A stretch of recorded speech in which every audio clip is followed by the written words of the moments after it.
ശതാധിപൻ യേശുവിന്റെ അടുക്കൽ വന്നിരിക്കുന്നത് തൻ്റെ മകൾക്ക് വേണ്ടിയോ, തൻ്റെ മകന് വേണ്ടിയോ, തൻ്റെ ഭാര്യയ്ക്ക് വേണ്ടിയോ, തനിക്ക് വേണ്ടിയോ അല്ല. ഈ ശതാധിപൻ ഇപ്പോൾ യേശുവിന്റെ അടുക്കൽ വന്നിരിക്കുന്നത് തൻ്റെ ദാസന് വേണ്ടിയാണ്. ഈ മനുഷ്യനോടുള്ള ബന്ധത്തിൽ ഇദ്ദേഹത്തിന്റെ ദാസന്റെ വിഷയം യേശു കർത്താവിനോട് അവതരിപ്പിക്കാൻ വന്ന ഒരു കൂട്ടം ആളുകളുണ്ട്.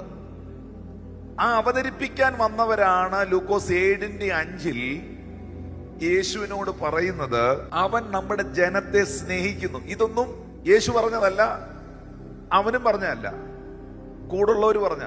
അവൻ ഞങ്ങൾക്കൊരു പള്ളിയും തീർപ്പിച്ചു തന്നിരിക്കുന്നു.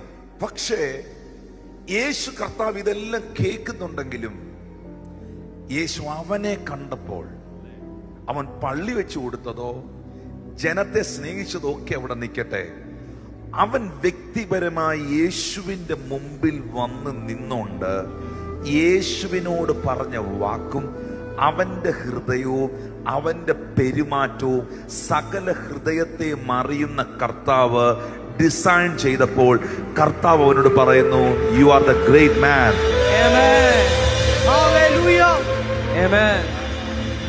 നാട്ടുകാര് നിന്നെ നോക്കി you are the great person എന്ന് പറയുമ്പോൾ നല്ലത് പറയട്ടെ, അപ്പുറത്ത് ദൈവവും കൂടെ അത് പറയുമ്പോഴാ അത് ഉറപ്പാകുന്നത്.